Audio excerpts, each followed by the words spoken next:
Welcome to episode 164 of Nobody Special. On this week's episode, we talk about the Israeli-Palestinian conflict. The Gospel Outpost presents Nobody Special.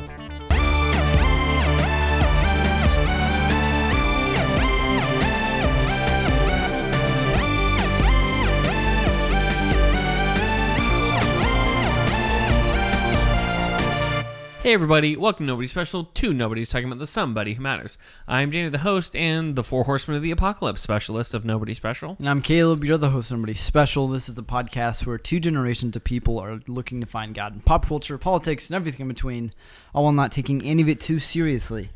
Hey Caleb. Hey Danny. I don't have like a game thing anymore. No, I have a Switch. I forgot. I don't play the things anymore. You have an Xbox One too. I don't have the power cord for it, so it's kind of the same as not having one. It costs like $10. Yeah, but then You're I would $10 away from having an Xbox One. Right. You're like a kid saving up for an Xbox One. But I don't have the new Xbox, so like I don't even really care that much anyway. You know. Oh, I thought that was the newest Xbox. No. It shows how much I know. No. There's the Xbox X.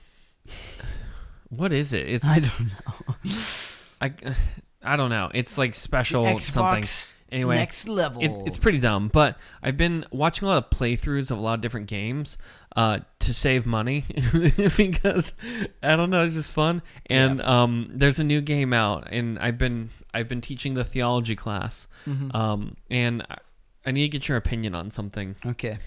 A lot of my typing, I've been typing while watching someone play Resident Evil 8. On theology, huh? Am I good? Am I good? I think so, you know? Do you know anything about these games? I know that there is a Resident Evil in them. I know that there's a residence, and it's largely evil. Yeah. And other than that, no. So, Isn't it a girl as the main character? Am I making that up? So the earlier we don't have fully. Some of them have a main character that's a girl. Those tend to also, the earlier games had two different playthroughs that you could play as this character or this character, and their stories, they're a bit different. So to get the full experience, you have to play through them like multiple times. Okay. And there's deep plot that around game number 5 or 6 that they just decided like, deep plot, no thank you. Right. I'm just going to get weird. These games are the Fast and the Furious of games to me, that they started off like, okay, it's kind of an intriguing story. I'm into it. Right. And then at a point, it just turned into like, and now there's werewolves. Why are there werewolves? Nobody knows. Because the virus. And like, no one knows what the virus is anymore or what it does or any of that. But now the guy is like, he's in Europe, but like Eastern Europe, and there's an 8-foot, 9-foot bad girl who the internet oddly sexualized. Anyway, and he can't die, but his hand got chopped off, and the baby, and but anyway, am I good? Like I don't think so, Danny. I've been watching like 16 hours of this playthrough. So. It's really intriguing. Unrelated. I just don't think you're good. Yeah, right. It's an intriguing game. Yeah. They lost the plot a while ago.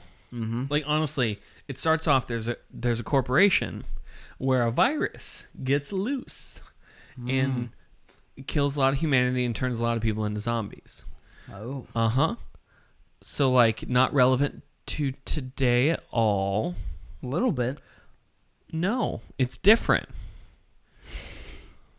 So the place in China where they think the coronavirus originated from, people have drawn comparisons because the company in Resident Evil is called Umbrella Corporation.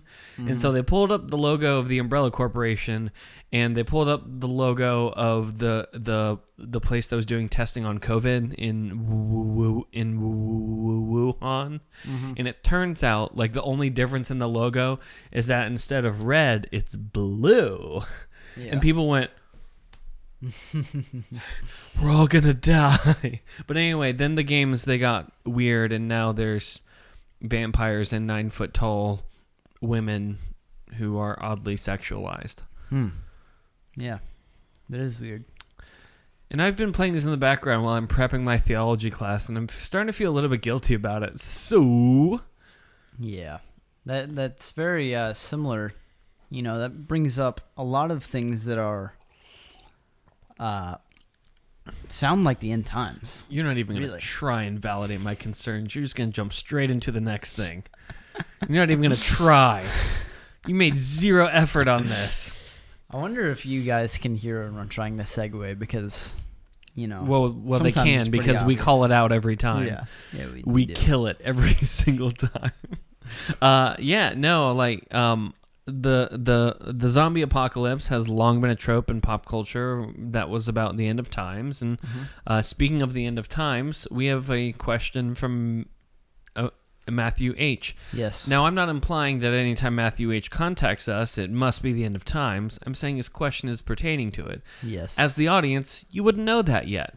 So you're just going to have to take our word for it and know that I love Matthew H. He's a good guy.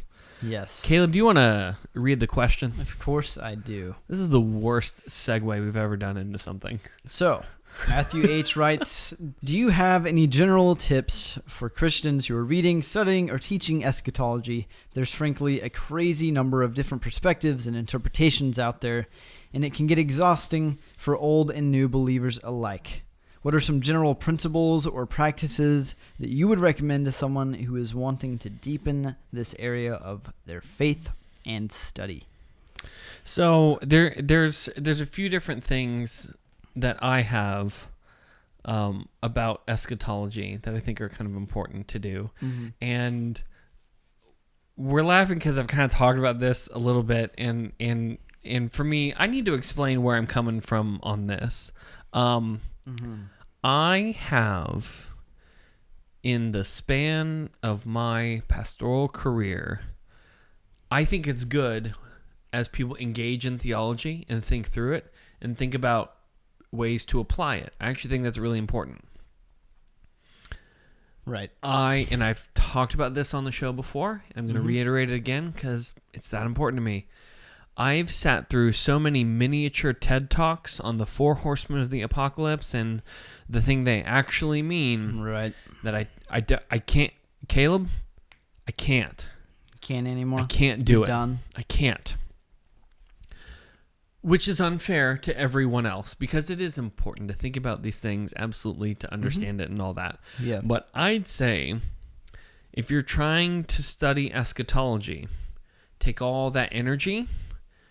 In eschatology is the study of the end times.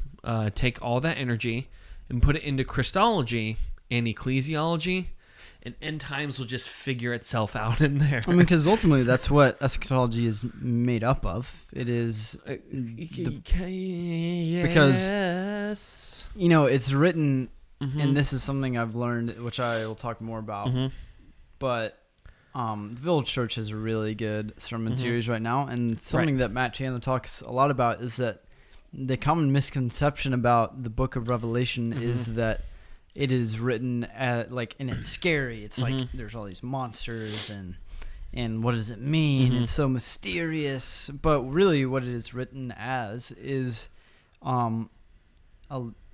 just for the church to be encouraged through the modern times of what's going to happen in the future, which we ultimately don't know. And it's meant to be encouraging and in a loving kind of perspective from John and Jesus. Yeah, so especially Revelation, if I had to sum up that book, and to be fair, to understand that book in its entirety, you also have to understand the second half of Daniel, which most Sunday school classes will straight up skip, because, boy, that book should just be 2 different books. There should be the narrative of Daniel and then the dreams and visions of Daniel, because they're so drastically different. Just split them up. We'll have another book of the Bible. It'll be super dope. They're that different. And Ezekiel, who's a fairly apocalyptic in his approach of prophecy, that kind of thing. It tends to pull very hard out of both of those kind of sources. So to understand Revelation, you have to go back and understand the New Testament context and imagery that they're pulling out of to understand the thing John is communicating. But that book, people have tended to say, and they've done this all throughout history, well, this must be the end. I mean, even go back to like World War II.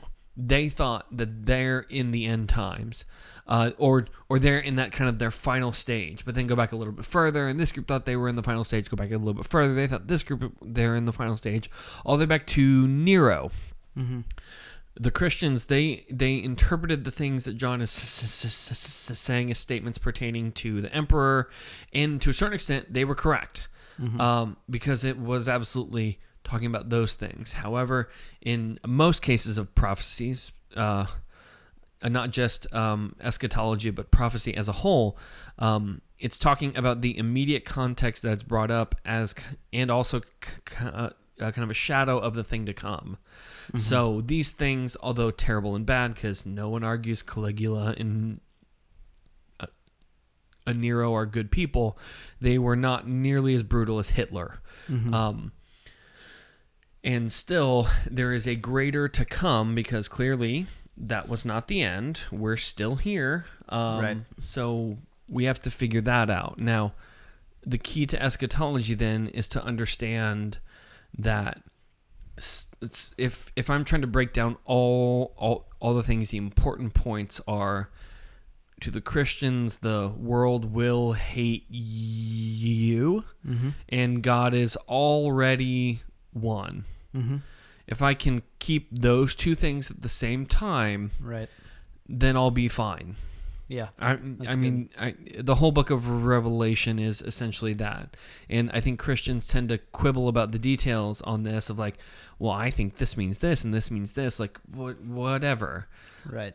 I personally, I have a lazy eschatology in that you get up every day and you love the Lord your God with your heart, mind, soul, and strength, and love your neighbor as you yourself. And if that's in the face of persecution, or in the middle of a massive World War III, or there's a literal dragon flying through the air, that doesn't actually change the mission and the function of the Christian. Right.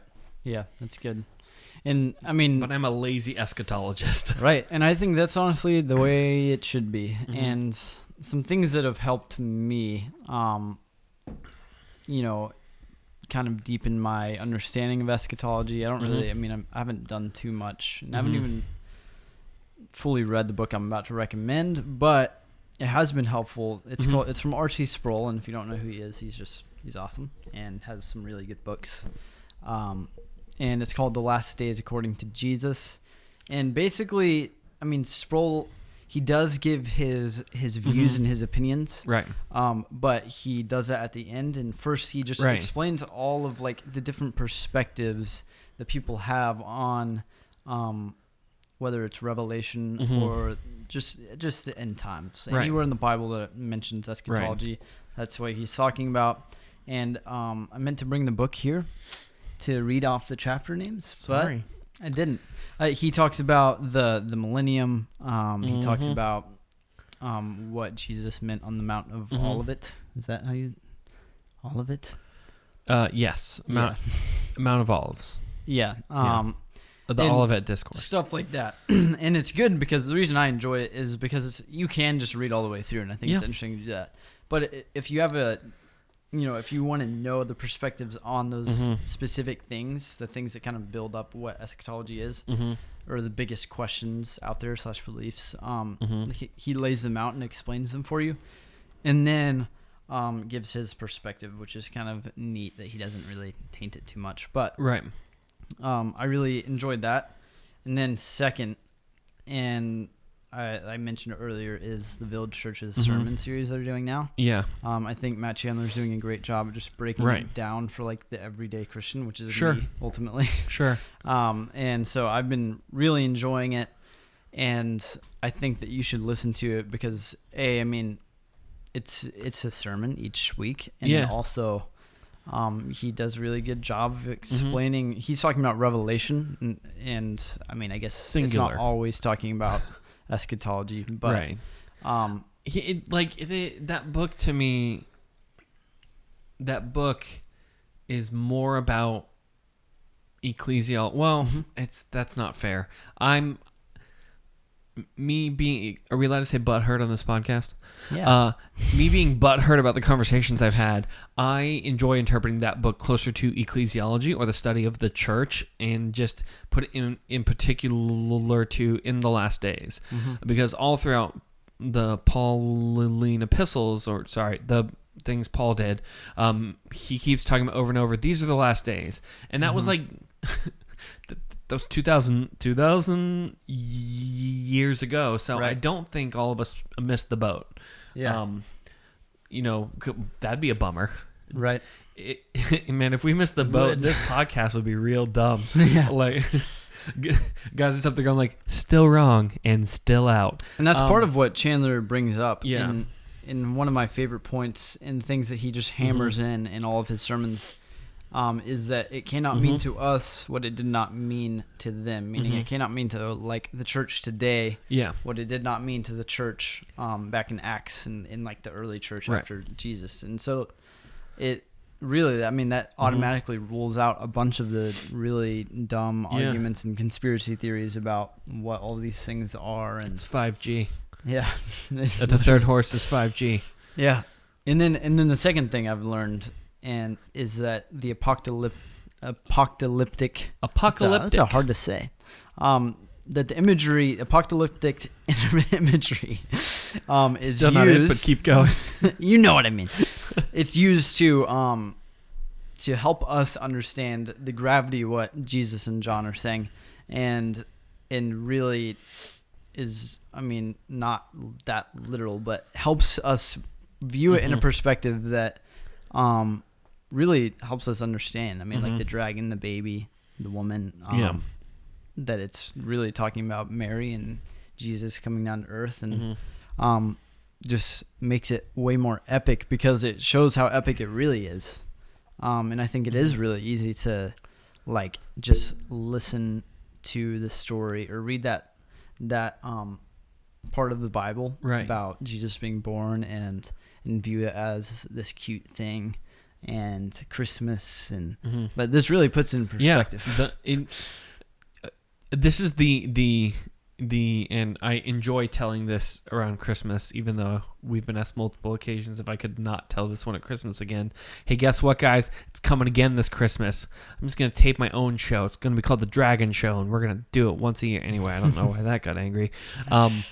It is the spiritual story of what's occurring at the birth of Christ. Right. And even that, there are a few scholars that they're trying to claim, like, I'm not even so sure this is talking about the Christmas narrative. And I'm like, no, it is. Shut up. Don't take this away from me. It's awesome. Also, how can it not be? But whatever, that's not important. The only thing I'll caution, because I've gone through Chandler's entire thing. It's a fantastic kind of sermon series. The only part, it's not even a caution. This is so nitpicky. The whole thing is fantastic. And Chandler, if you're paying attention to this, can I just, you want to come on the show? You're not. You're busy. But, if you're not busy, whatever. You can come on over. There's this idea of it can't mean to us what it didn't mean to them. There is this aspect that Christ is coming back in an actual presence, that there is that part that all the generations can't say Christ has already come back.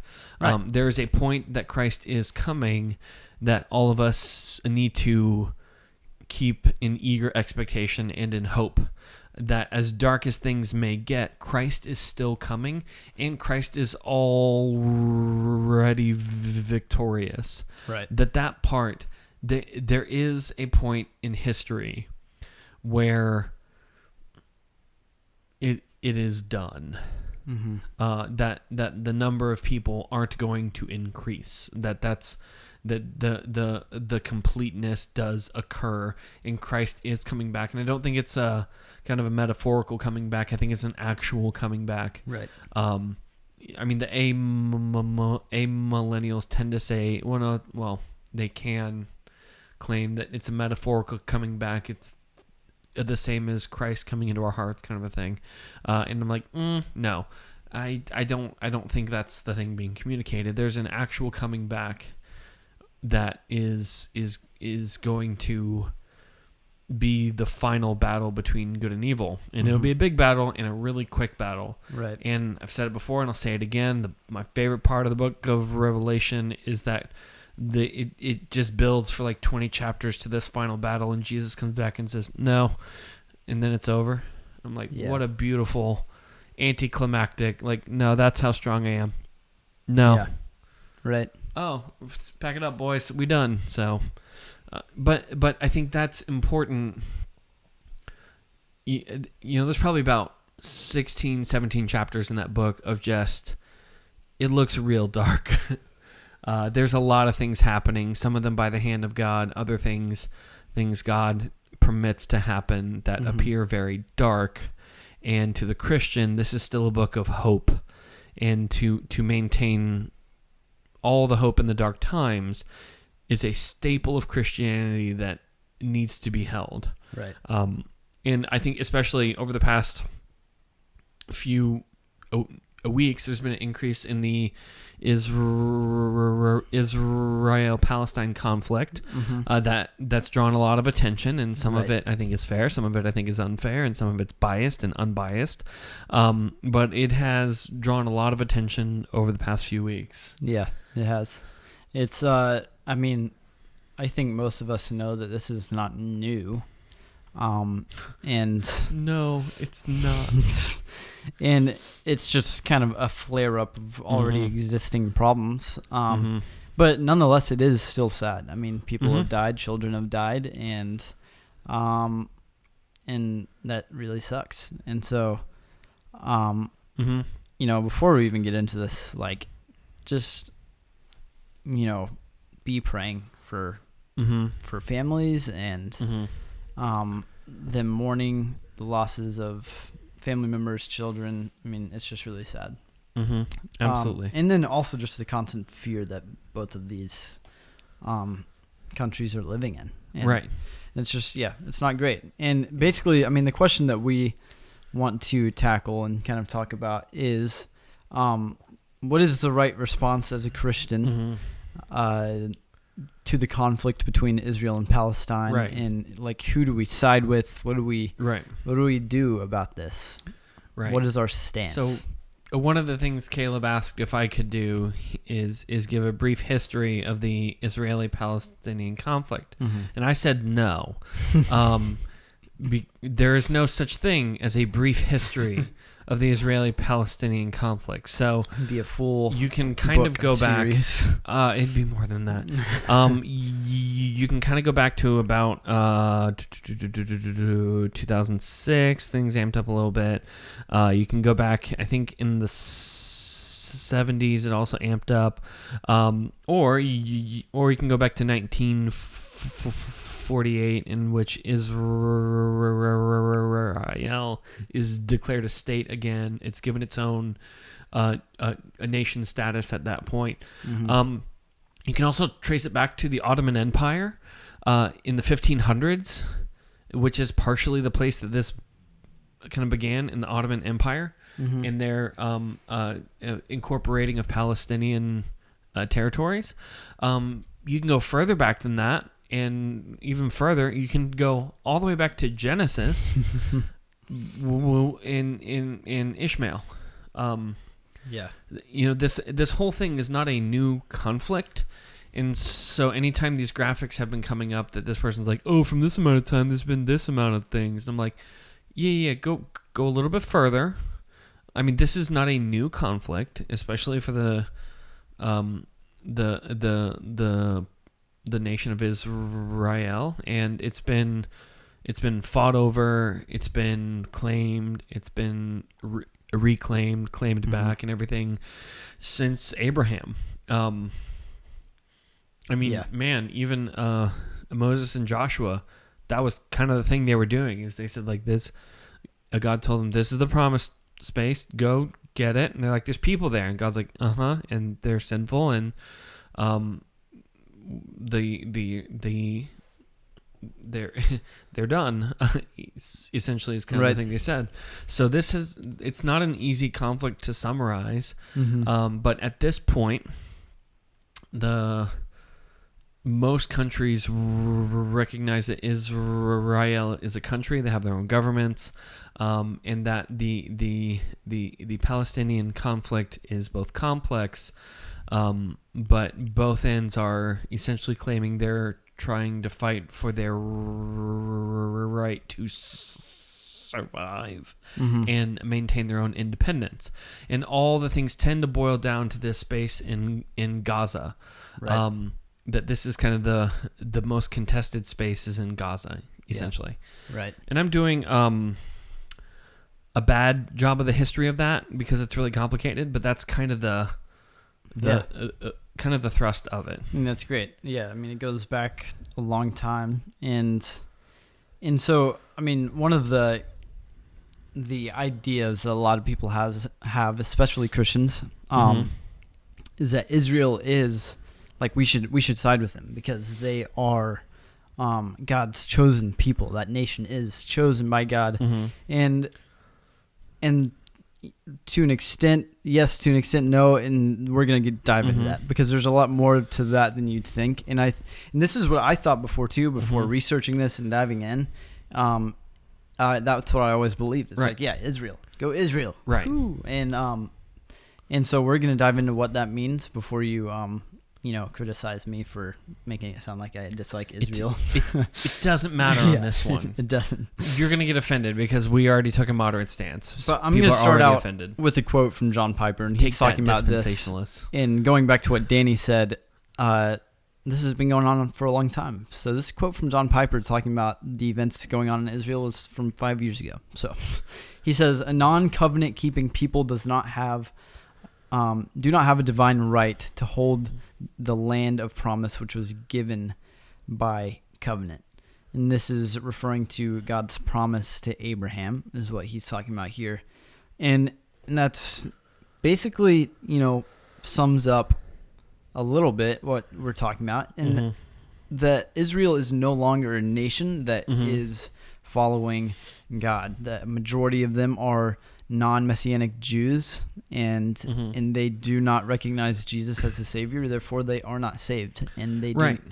So, like, man, this is a conversation I've had so many times. I'm not sure why I have them. I think there's this idea of the old covenant is still in effect. That these people are they are protected under the old covenant, but that argument doesn't even. It doesn't hold even by the old covenant standards. Ignoring the fact that Christ is the fulfillment of the old covenant in himself and is the institution of the new covenant. Ignoring that for a minute, which is a bonkers thing to say, to ignore that pivotal moment in human history. Right. Even by old covenant standards, they're not making the sacrifices. They're not doing any of the things in obedience they're supposed to be doing. And it, to be fair, wasn't even that effective in the process. They can't actually go to the temple and make a sacrifice because on the top of it is the Dome of the Rock, and the dome is a Muslim kind of a holy site, and Jews are not permitted up there. And if they do go up there, Lord help us, World War III begins that day. Yeah. I mean, that is essentially, at that point, it's an invasion and a big deal. And so as things pop off, that's going to be how it pops off. Right. And I've been to the country. I've been on both ends of it.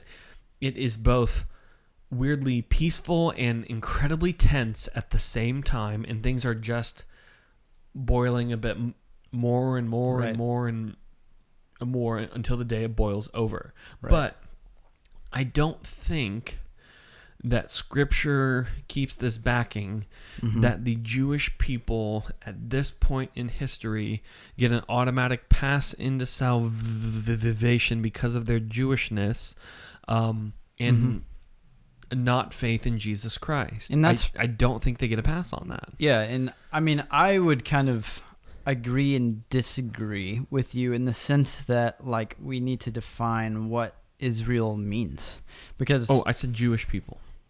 You say what? I said Jewish people. I know. Okay. Yeah, I'm saying that's what we're gonna dive. See, this is what I was talking about before. There's so many layers to this. With? Yeah, there's so many layers to this that we have to dive into. Mm-hmm. But before we define what Israel means, I want to read the verse that kind of talks about a lot of this, and what I think it does address what the future of Israel will mean. We'll get to what Israel means, but what the future of Israel is, and this is just a segment of a verse the chapter of we're going to be reading from Romans 11, and I recommend you read the full chapter because it talks about this in greater detail. But I'm going to start in verse 25. Lest you be wise in your own sight, I do not want you to be unaware of this mystery, brothers. A partial hardening has come upon Israel until the fullness of the Gentiles has come in. And in this way all Israel will be saved. As it is written, the deliverer will come from Zion. He will vanquish ungodliness from Jacob, and this will be my covenant with them when I take away their sins. As regards to the gospel, they are enemies for your sake, but as regards election, they are beloved for the sake of their forefathers. For the gifts and the calling of God are irrevocable. For just as you were at one time disobedient to God, but now have received mercy because of their disobedience, so they too have now been disobedient, in order that by the mercy shown to you they may also now receive mercy. For God has consigned all to disobedience, so that he may have mercy on all. Oh, the depth of the riches and wisdom and knowledge of God! How unsearchable are his judgments, and how inscrutable are his ways. For who has known the mind of the Lord, or who has been his counselor, or who has given a gift to him, that he might be repaid? For from him, and through him, and to him are all things. To him be the glory forever. Amen. And that's the end of the chapter there. But basically, I mean, Paul talks a lot about Israel, and we're kind of going to dissect what that means, because there's a bunch of different views of this on in how this verse is deciphered, and it's kind of crazy. But I mean, yeah, what do you think? So for this, I think one of the issues in modern day interpretation is when people attempt to view or impose their understanding of a modern day 2021 understanding on a document penned in, I think, 60 AD or something like that. It was a different time, different culture, different things are spoken. So to me, when it talks about Israel, it isn't talking about the dirt of the geopolitical institution established in 1948. Right. It's talking about the chosen people of God, the descendants of Israel, or as it puts it all throughout the Old Testament, the God of Abraham, Isaac, and Jacob, who later becomes Israel. So the 12 tribes of Jacob are the 12 tribes of Israel, and these are the offspring. These are the chosen people of God. Right. And if I'm personally trying to understand that, I take that kind of concept of chosen people of God, and I apply that in the understanding of the people it's talking about. Yeah. And to be fair, you should go through all of Romans 11, but a big chunk of this passage starts in 9 and keeps going all the way through 11. So just read Romans. Yeah. Just open it up. I think that's great though, and I think you bring up a point that we can't determine or see who the actual chosen people of God is. Right. we don't know. I mean, unless they did an ancestry and they go all the way back. They know for a fact they go all the way back to Jacob. I mean, we don't know. There are some cool things in that they've been able to trace. I mean, people that have the last name of Cohen, there's some genetic markers in there that actually tie them to the, I want to say it's, is it the Levites, I think? Mm-hmm. There's a kind of different specific genetic thing for Jews that have a last name of Cohen in a modern day that kind of ties to that. Yeah, I mean, interesting. Yeah, there are some. That's a really random tidbit that I learned in high school that may not even be true. So please fact check that one. Yeah, if it's true, it's pretty dope. But I mean, this section of verses is interesting, and we know he's talking about the future of Israel because he says, unaware of this mystery. He's talking about the mystery of Israel. And whenever Paul says mystery, people much smarter than I am have noticed that he tends to use that definitionally more as like a prophetic word instead. So he's talking about the future of Israel here. And I want to talk about something that's super interesting and what it means for people like me and Danny, who are not from the descendants of Jacob, that maybe I don't know. Know of. That we know. I was like about to say, actually, I mean, yeah, I don't know. Is this an order of Melchizedek thing? Yeah, I don't know. Just keep going. That's not a good reference anyway. But Paul uses this analogy, and I'm going to try my best to explain it to you. You should just read it. But also, I mean, Paul it's confusing, even just reading it. So I'm just going to explain it. So Paul uses this analogy where there's a tree, and this is a cultivated tree. Say and he talks about an olive tree. Just say it's from a farm. So there's this farmed olive tree, and this is representing Israel. This is God's chosen people, whoever they are, and that this tree is them. And he talks about how in this verse there will be a partial hardening that has come upon Israel. And this is temporal. This is not a final judgment on Israel, but God is sovereignly and intentionally hardening Israel so that he can graft in the Gentiles. Paul then talks about the wild olive trees, and that represents us Gentiles. And he says that the branches from the farmed olive tree will be broken off. This is talking about the partial hardening that God has put on Israel so that we may be grafted in. This is not all of Israel. This is just partial. That is an important note. And that he is intentionally turning their hearts into disobedience so that we, who are already disobedient to God as Gentiles, we did not have sacrifices, we did not have any of this stuff, we are separated from God, that we are grafted in. And this is ultimately Jesus' doing. He died on the cross for our sins so that everyone may be saved. And so we are grafted in. And Paul then talks about if God has had mercy on us Gentiles to be grafted in to his original chosen people, how much more mercy will he have on the fallen branches to be grafted back in? And this is what he's talking about, how the deliverer will come from Zion. He will vanquish ungodliness from Jacob, and this will be my covenant with them when I take away their sins. And this is so beautiful, and I'm going to dive into this more, I mean, because this means that we all receive mercy. And it's good because, I mean, if that didn't make sense, I just want to break it down even more. That this is what Paul is saying. There's 3 stages to what he's saying.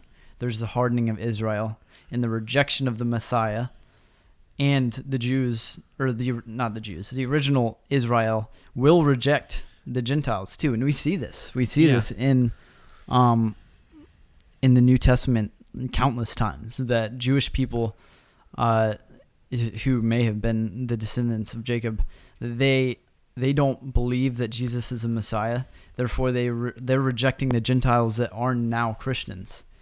But so part of that, the thing I view that might be kind of helpful to this is the criteria of chosen people of God.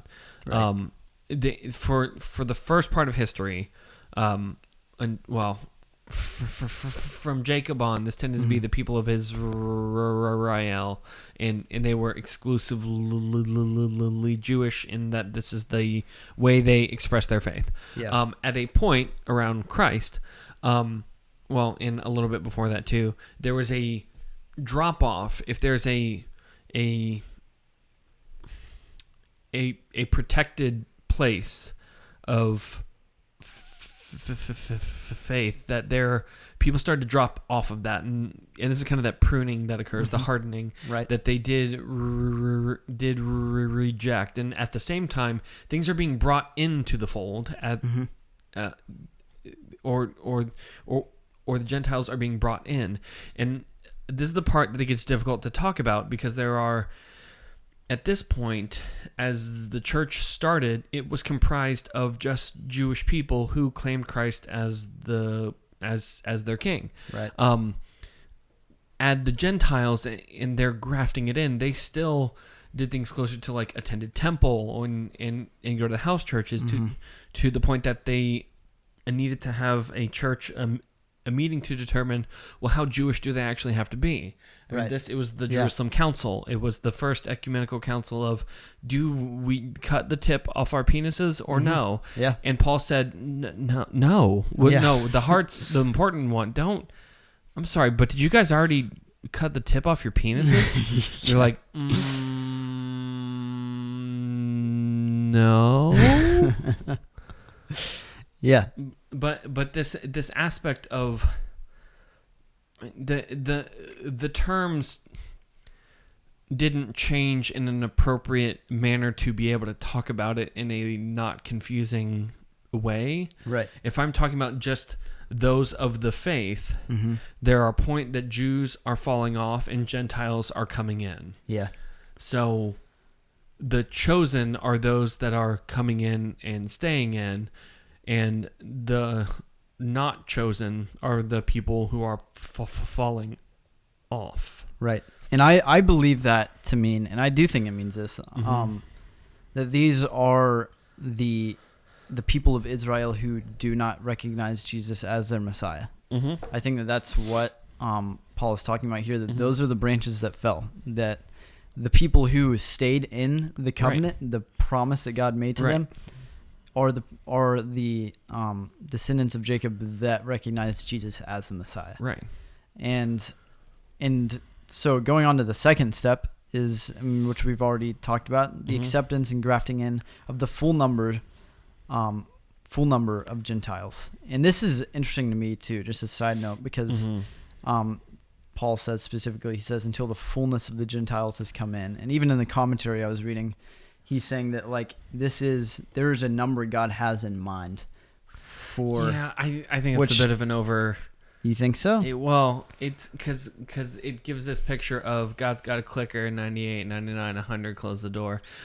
It's not more that. Until it's not a numerical as it is a percentage. Right. Until the amount of people God predestined. Exactly. Like, yeah. It can come off as God. It comes off as God's doing a Willy Wonka.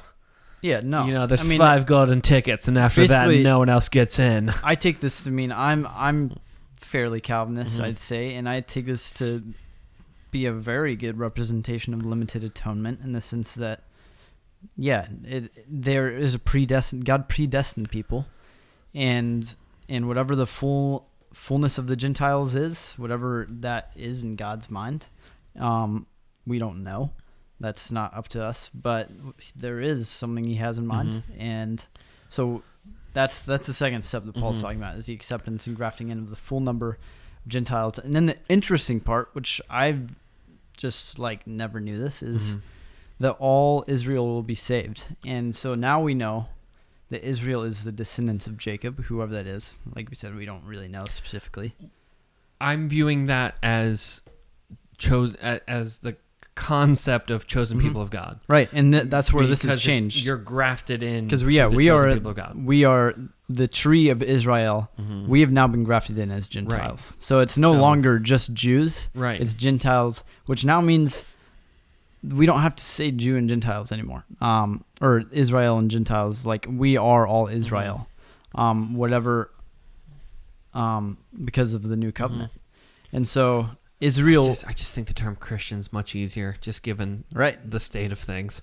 Yeah, I'm just trying to explain. Sorry, I'm just again. It's been like conversations I've had poorly for 30 years of my life.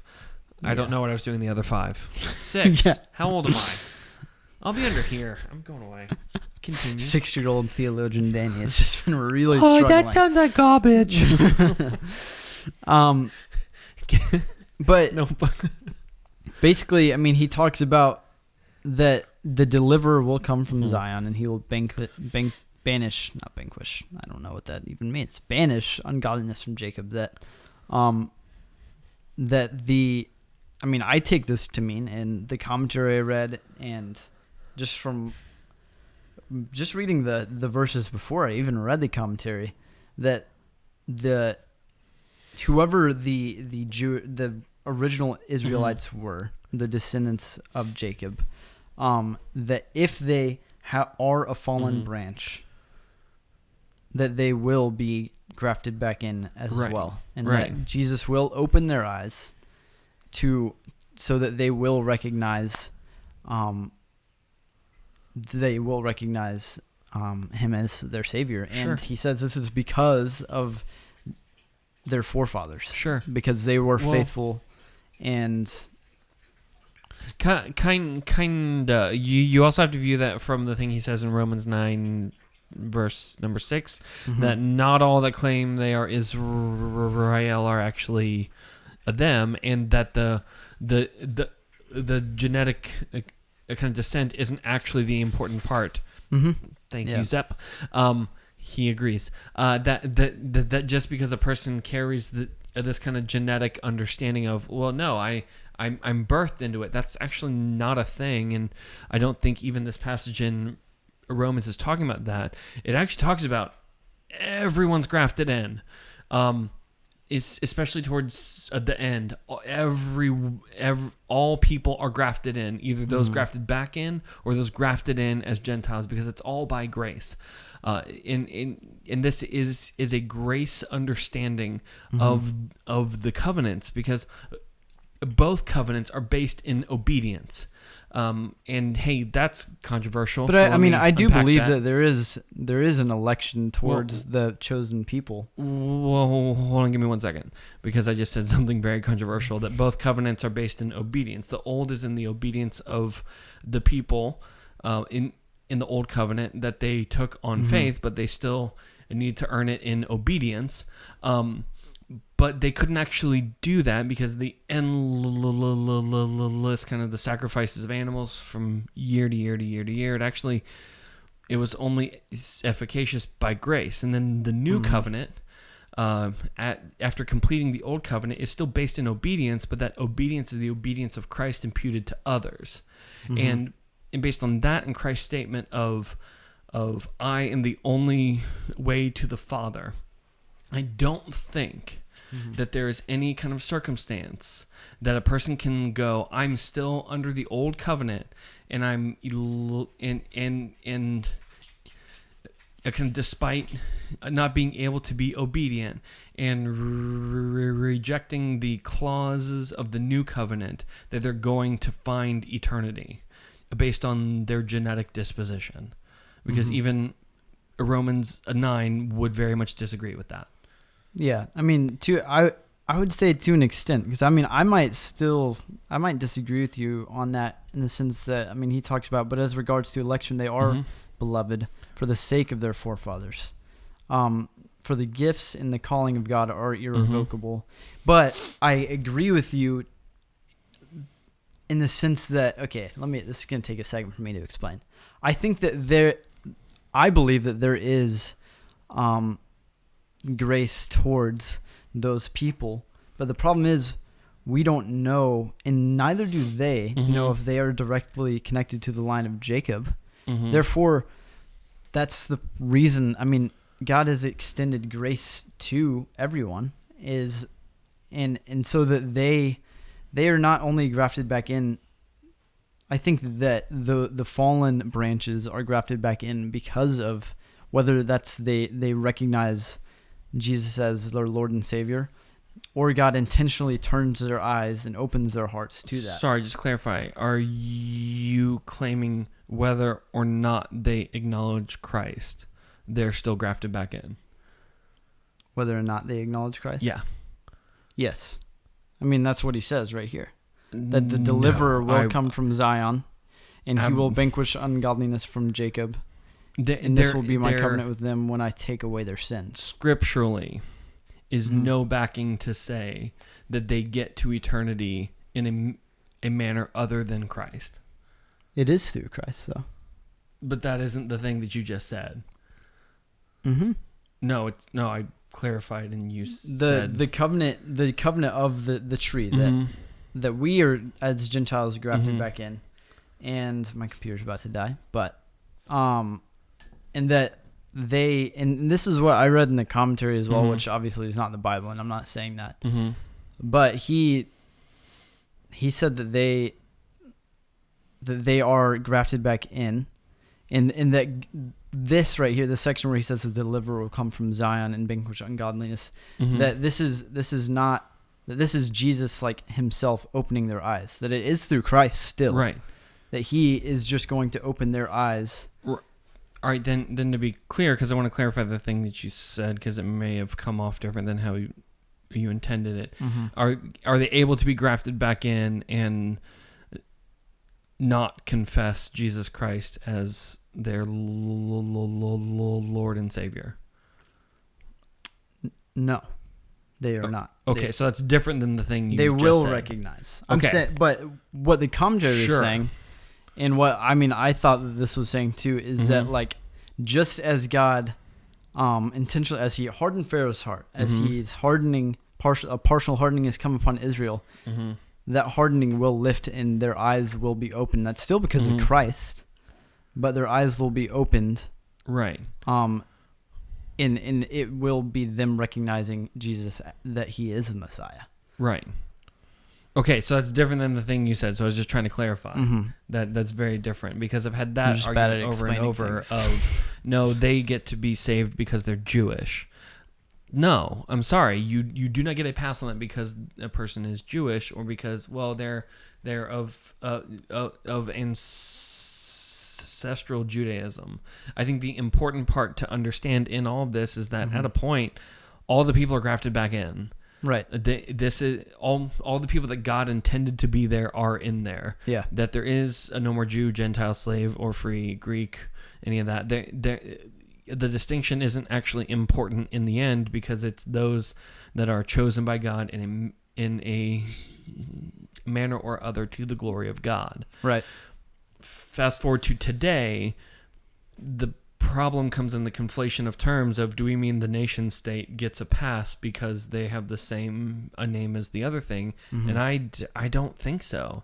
I don't think so either. As a Christian, our job is to speak out against injustice at any turn. And to be honest, I don't think, and this is where I'm going to get in trouble, that the end that has thrown up 4,000 rockets in the span of 5 days, targeting civilian homes, all these things, and is fueled by a known terrorist organization called Hamas, I don't think they get to call themselves the good guys. I'm sorry. And in the argument I've watched politicians make and other people is that, all right, but they're the nation's Iron Dome, they were able to take down 99% of them, so it's unfair to retaliate. I'm like, that's the weirdest logic I've ever heard in my life.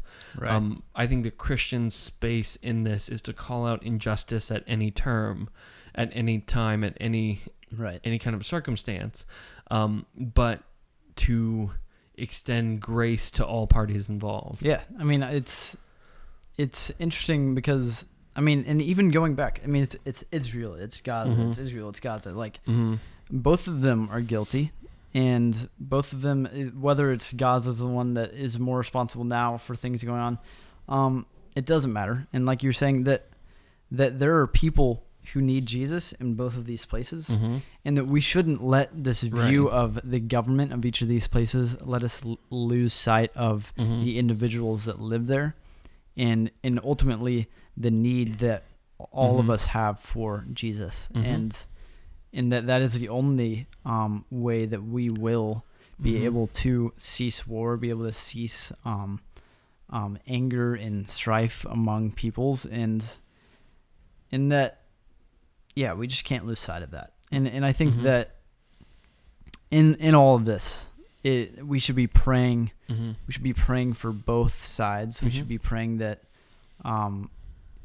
that there is reconciliation, and that that eyes would be open to recognize Christ as Lord of all, whether that's government members in Mhm. each of these countries, whether that's military members, Mm-hmm. that ultimately he is the only one that will help. Right. And it's his mercy. I mean, and just going back to what we were talking about like the theology behind Israel, that I just want to that it is because of God's mercy that we are able to be one family, and Mhm. and that is the only thing that will unite anything is Jesus. And I Sure. want to read this quote from Ben Witherington, and I think it just sums up kind of what we talked about in Romans very well. It says that God shut up all to disobedience in order that he might have mercy on all. This means that all Paul has said about hardening in Israel being vessels of wrath was a temporary condition and had the ultimate purpose of God having mercy on all. Or to put it another way, that God did this so that all would have to relate to him on the basis of grace and faith. So no one would think that they had God in their debt or that he owed them something. Which, I mean, is great. That God intentionally levels out everyone so that we can rest on Mm-hmm. his grace and have faith in him. Mm-hmm. I've had a few people ask, should we be supporting Palestine or Israel? And the answer I have in that, especially in the face of impending war and another ceasefire that both sides said sure and then nah, is you should be praying that God be glorified and that there be peace. Right. That to those that are, it's a weird thing Christians tend to do.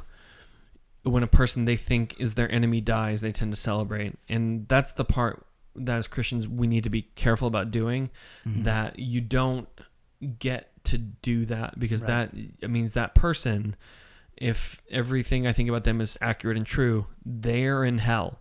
And that is an eternal state, and there's no going back on that one. And I can't in good conscience go, I am glad that that person is going to forever experience the wrath of God. Right. I can't do that and maintain my faith. And so how at this point, our goal is pray for peace and that God be glorified and people come to know him. Right. I mean, celebrating the death of someone is, and even, I mean, whether it's full-on celebration or even you just feeling any amount of joy inside of you is something that should be brought to God, because ultimately there's something in us, and I felt this way before for sure. I mean, I think everyone has, whether it's, I mean, I haven't felt it specifically this, but in other areas, that we are boasting in something that isn't Christ, and that's kind of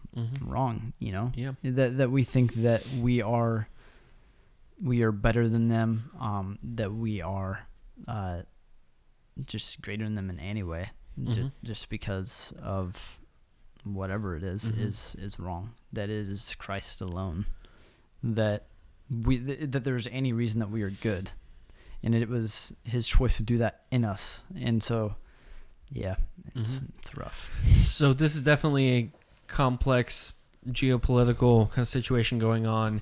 So do yourself a favor, read more than the headlines or a snippet of an audio clip while you're on the treadmill at the gym. If there's a thing that you're actually interested in getting into debates about, do your research and homework on it, because it's complicated. And check both ends of the argument, because I'm finding both ends of the news stories to be just incredibly dishonest in and of themselves. Mm-hmm. So dig in, get out a history book, go back to the 1500s, talk about the Ottoman Empire, go from there, start figuring it all out.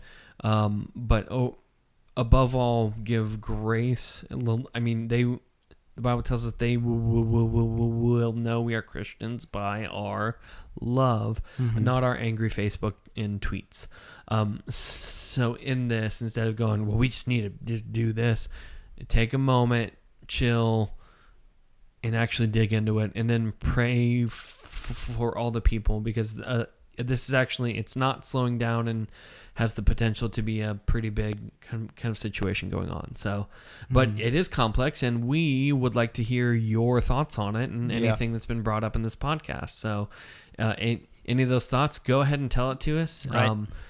Our podcast is on Facebook and Instagram at Nobody Special Podcast, and it's good to just go in there and give us a comment, and maybe give us a share if you think about it.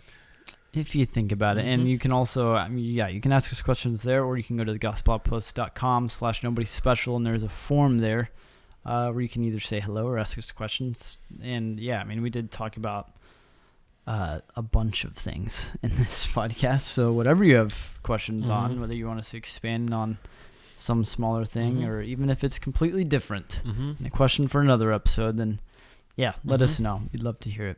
Absolutely. Don't just tell us we're stupid. Tell us why we're stupid. Exactly. Yes. Thank you. Constructive criticism. Still tell us we're stupid. I'm totally open to that. You idiot. I'll probably open that email. I'll be like, okay, you have my attention. Also YouTube. You can find us on YouTube. We're on YouTube. And you can comment there if you want to ask us questions, say hello, give us a like, subscribe, all the things, ring the bell. Whatever you want to do. Dab. Just randomly dab. No, and I can't get behind be looking out for our makeup tutorials. Oh, gosh. Nope. That is a joke for audio listeners. Yeah. Ugh. Well, Caleb, this has been a great topic. This is all Caleb's topic. He wanted to talk about this because Lord knows I'm too jaded to want to talk about either of these things. Yeah. But Caleb, this was a fantastic topic, and I'm glad that you chose it. And, thank you. Thanks, man. I appreciate it. Thanks. Yeah. Well, I think that's going to do it for us today. So I'm Danny. And I'm Caleb. And we are Nobody Special.